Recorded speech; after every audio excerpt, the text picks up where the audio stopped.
Hello students, I am Rajendra Kumar. I teach you English as you know. Students, welcome to all of you to my channel Learning through Guru Kripa.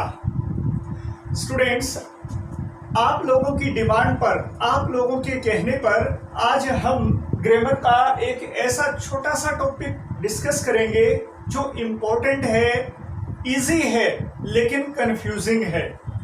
अगर इस topic को हम अच्छे से समझ लें तो ये बहुत इजी है। अदरवाइज बहुत सारे स्टूडेंट्स ऐसे हैं जो कंफ्यूजन के कारण इस टॉपिक को समझ ही नहीं पाते। तो आज हम बात करेंगे स्टूडेंट्स बी, हैव और डू की। इन तीन वर्ब्स के बारे में डिस्कस करेंगे। इनको हम प्राइमरी ऑक्सिलरी वर्ब्स कहते हैं। तो इनको हम इंग्लिश में कैसे यूज करते हैं और कहाँ हम कंफ्यूज हो जाते हैं, कहाँ गलती करते हैं, उसको डिस्कस करते हैं। तो लेट अस स्टार्ट। शुरू में बात करते हैं बी की। देखिए बी में जनरली हम देखते हैं be, was, been, first form, second form, third form. Be माने होना। फिर बात करें कि इस बी को जब हम फर्स्ट फॉर्म में लेते हैं तो इसको एज इट इज बी के रूप में भी यूज कर सकते हैं और इसको इज, एम, आर, इसके जो ये तीन रूप हैं इन तीनों रूपों में भी हम यूज कर सकते हैं। ये मेन वर्ब के रूप में भी यूज हो जाती है और ऑक्सिलरी वर्ब के रूप में भी हम इसको यूज कर लेते हैं, इसलिए इनको बोला जाता है प्राइमरी ऑक्सिलरी वर्ब्स।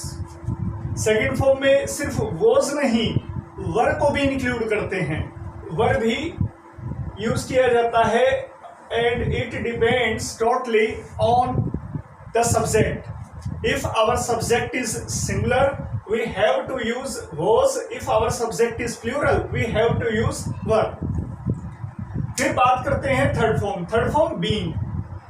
जैसे I have been present there।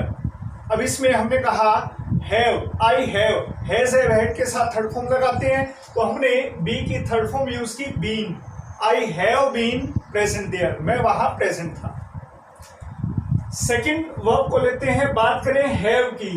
तो स्टूडेंट्स ये हैव को लेकर बहुत सारे स्टूडेंट्स कंफ्यूज रहते हैं। उनसे कहो कि भाई ये हैव की फॉर्म बताओ तो वो जनरली ऐसा बोलते हैं has, have, had. Has first form, have second form, had third form. लेकिन स्टूडेंट्स ये टोटली रॉन्ग है, बिल्कुल गलत। एक्चुअल में हैज और हैव को हम इस तरह से देखते हैं कि has first form, had second form, फिर हैड थर्ड फॉर्म। उसी तरह से have first form, had second form, had फिर थर्ड फॉर्म।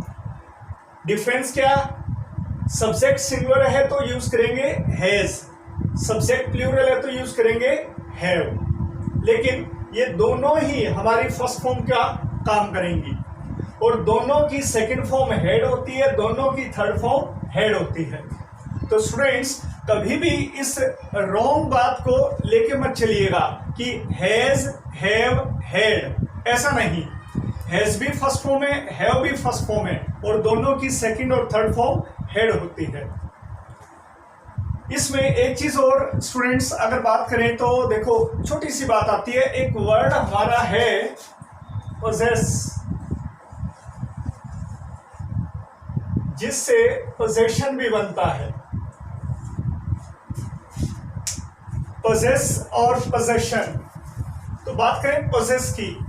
अब पोजेस को अगर हम डिक्शनरी में देखने चलें तो वहां पर हमें पोजेस और हैव दोनों सिनोनिम मिलेंगे, रखना। लेकिन हम ऐसा कह सकते हैं आई हैव ए कार, ऐसा कहते हैं। लेकिन अगर हम यूं कहें कि पोजेस को आई है, आई पोजेस अ कार, तो इन दोनों में डिफरेंस क्या हो जाएगा?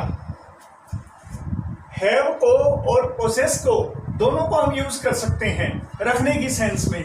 लेकिन डिफरेंस देखें तो बेसिक डिफरेंस स्टूडेंट्स ये होता है कि जब हमारा किसी चीज पर मालिकाना हक हो तब पोजेस वर्ड यूज किया जाता है, मालिकाना हक।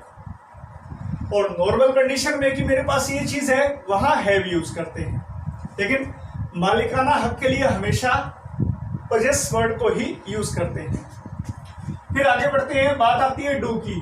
तो जैसे स्टूडेंट्स हैज, हैव, हैड में कंफ्यूज हो जाते हैं, उसी तरह से डू में भी अक्सर स्टूडेंट्स ऐसा बोलते हैं डू, डज, डिड, लेकिन ये तो गलत हुआ। क्यों?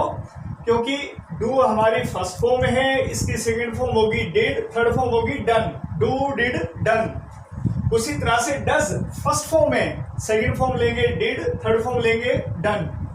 फिर इनमें भी वही difference, if our subject is singular we should use does, if our subject is plural we should use do.